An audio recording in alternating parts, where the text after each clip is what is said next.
Brian Kaplan, editor of the Banker magazine, together with Silvia Pavoni, the investment editor. And we're looking forward to the annual meeting of the Inter-American Development Bank meeting in Cancun in Mexico and discussing the issues that the delegates will be raising there. And broadly, it seems as if there may be three big areas of concern. One, obviously, we'll be talking about Latin America post the international crisis. And clearly the region came through the crisis in relatively good shape. But as a region, it still faces quite a number of challenges, both in terms of overcoming inequality and poverty. And in an interview with the Banker magazine, the president of the Inter-American Development Bank, Luis Alberto Moreno, talks about the need to get Latin America to improve its trade performance to levels that are comparative to the Asia Pacific. So I think there's quite a lot of issues that will be talked about by the delegates on those fronts. Clearly, one of the things that's going to be talked about is the impact of the Chilean earthquake, which has obviously had tragic and unexpected consequences, and coming so soon after the similar earthquake in Haiti raises all the big questions about whether there's a link between these kinds of disasters and climate change. And the Inter-American Development Bank has certainly done a lot of work on climate change. It's identified the huge potential that there is for hydroelectricity production in Latin America. Brazil already is the world's largest producer of ethanol from sugarcane, but could actually double its production. And there's the long-standing issue about the protection of the forests in Brazil. And then finally, I think that the delegates will focus on the situations in some of the major countries.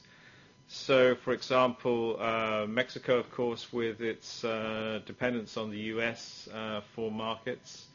In Chile, we've seen a new administration come in, which has had to deal with, or will have to deal with, the after effects of the earthquake.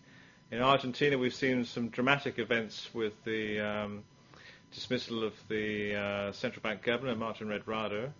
And in Brazil, while it has been doing very well in terms of facing off the challenges of the crisis, it does face a certain amount of overheating and inflationary pressures.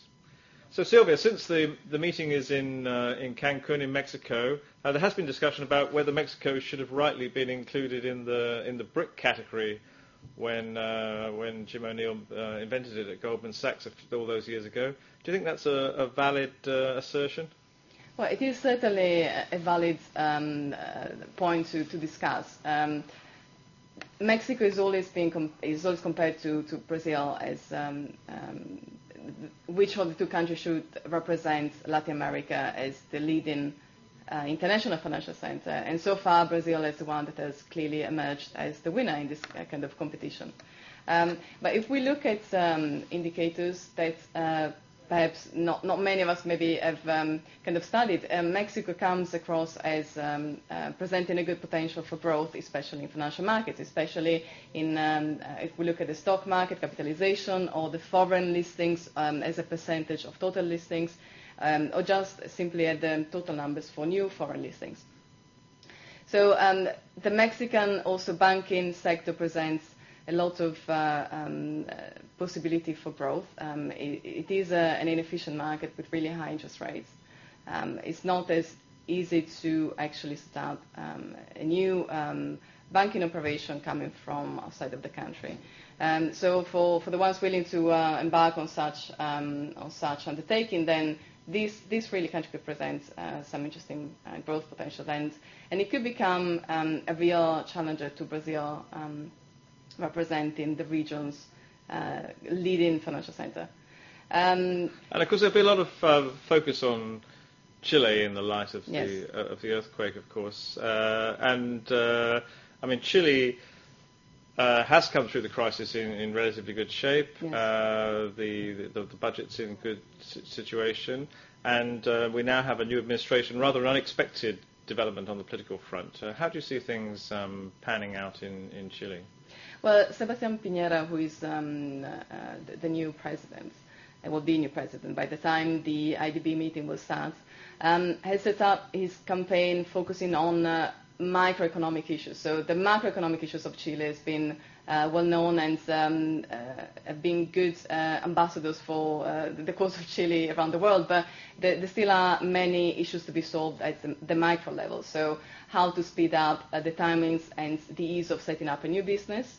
The tax regime also should be modified, and Mr. Piñera has really made this as his flagship sort of points in his political manifesto. But now the earthquake, beside from, of course, representing a tragedy in human terms, also puts the incredible cost of rebuilding the country in front of the new administration. So estimates bring this cost to over 30 billion, which is dollars, which is clearly a significant amount of money. So it will be interesting to see how the new administration, which is the first time in many years that a right-wing administration gets into power, will also deal with these issues. So Chile is, as I said, it is an interesting country, one of the most internationally sort of renowned country in Latin America, but there are others that have brought the headlines recently. One of them is Argentina, with the squabbles between the government and the central bank. What do you think we can expect from Ms. Fernandez Kirchner in the next year? Yeah, I mean, I'm afraid one has to say that Argentina has an incredible capacity for shooting itself in the foot. I mean, if you went back to the early 90s and compared Argentina and Brazil, when both countries were starting out on their reform process, you might have bet on Argentina being the winner in the race. They certainly did a better job at getting inflation down, but they do have a tendency towards a populist style of politics and state intervention, and we've seen that recently with the battle between the government and the central bank about the use of central bank reserves, and the central bank governor clearly lost that battle. But it sends out a very bad message to investors who are concerned that obviously any country they invest in should adhere to international standards and rules, and Argentina has not really shown itself very willing to comply with that. Whereas by contrast, Brazil now has really put itself into good shape. I mean, at one time an election in Brazil was a massive political and investment event, and you saw huge sums of money withdrawn from Brazil in the run-up to elections as investors feared that any move to a left-wing party would undo the reform process. But since Lula da Silva has been the president, he's managed to prove beyond doubt that a left-of-centre government in Brazil doesn't necessarily mean that the reforms stop. And in fact, quite the reverse. They've run a rather conservative monetary and fiscal policy. But I think even more than that, I mean, what Brazil has achieved over the last few years is to really position itself on the international stage as a major force to be reckoned with. And what Lula has done is to get away from this very simple US-Brazil relationship and start forging relationships with other major countries like India and China. So you have a situation now where Brazil is exporting considerable quantities of its commodities to China. There's a massive Chinese investment in Brazil, and it's a very solid relationship, which clearly, when the States is in a big downturn at the moment, it's very good for Brazilian growth.